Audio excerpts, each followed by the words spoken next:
What is up, guys, and welcome back to another squad episode, squad builder. Now this is a bit different, but I'll leave it up to you to decide whether you like it this way or the original way. But anyway, talking about more about this squad, this is a three-nation consisting of Uruguay, Italy and Spain.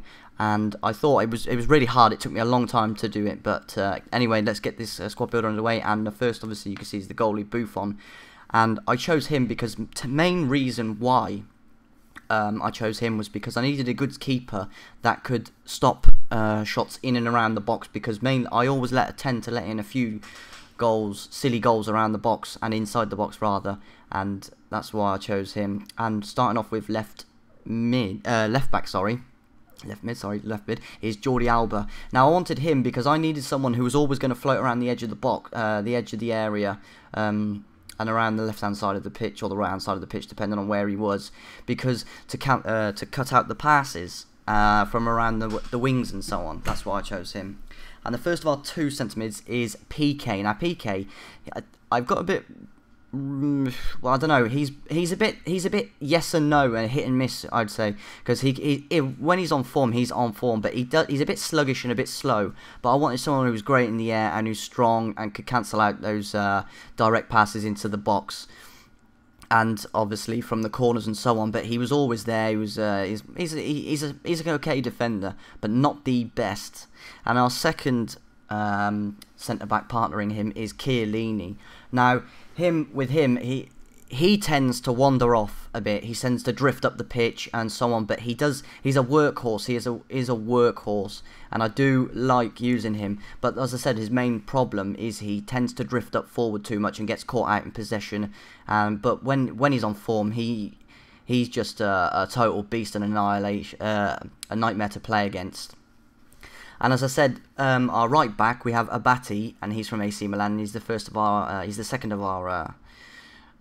our Italians, sorry. And I chose him because main reason I wanted someone on the other side who was just like Jordi Alba, cutting out those passes and crosses from the wings and also feeding the centre mid and so on. And the first of our three centre mids is Juan Mata. Now I chose him because, well, what's not to like about him? The kid is a workhorse. He's got a brilliant left peg on him, as you can see from one of the clips I've taken out, edited now. He's just workhorse. He can find the passes, he slots the passes and so on, and he's just a complete player for me. And our second centre mid is Xavi. Well, what can I say about Xavi? Everybody knows that he's just one of the best passing magicians in the game, and obviously he scored a beautiful goal there. Just outside the box, or inside the box, sorry. But no, he knows how to pick out the passes, and that's why I chose him, because I need someone to pass around. And as you can see there, sorry, I rambled a bit on. We had Pirlo. Now Pirlo, I kind of chose him because I needed someone to link up with Abati and Chiellini for that chemistry, and that's why I chose Pirlo, because obviously he's a workhorse as well, an absolute beast, and that's why I chose him, because I haven't really got anything to say about him, to be honest. I didn't really get many clips.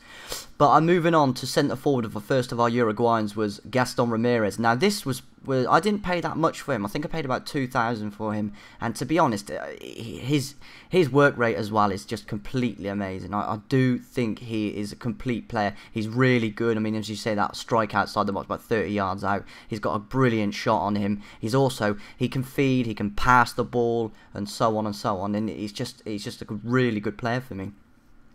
Now moving on to our two strikers, the first one, Luis Suarez. Now I was a bit hit and miss and a bit iffy with him. Sometimes he's really good, but I didn't think that I'd enjoy him. But with this team and the way I built it around this team with him, he wasn't that bad. He really wasn't that bad. He was always in positions that I wanted him to be, and he tended to overhit or underhit the ball, and that was my only concern with him. But when he had a strike on him, and it was amazing. And the last of our team is Cavani for the strike to finish off is Cavani. And Cavani, wow, one player that I've never played with. There's a few players that I'd like to play with, and I wanted to try Cavani, and I did pick him up quite cheap. And to be honest, that player, wow, I can't say much about him, to be honest. Nothing bad about him, because he runs about the place and he just works his ass off, and his shot is unbelievable. And the way he links up with Gaston Ramirez in centre forward, and the way he links up with Suarez is just completely, I don't know, it's just amazing. Right guys, this is coming to the end of the video now, and I thought you might change it around, give a bit of a player review on each of the players when putting them into the position, and so on and so on. And if you like the way I've done this video, please let me know down below and what you think of it, or do you want me to revert back to the old way where I say the whole team won and then we show highlights from a game. But anyway guys, I shall see you soon, and also I will leave a link down to Futhead down below, and where you can see me on Twitter and Twitch, my live stream. If you would be so kind to check those out. I shall see you soon with another episode, and take care. Goodbye.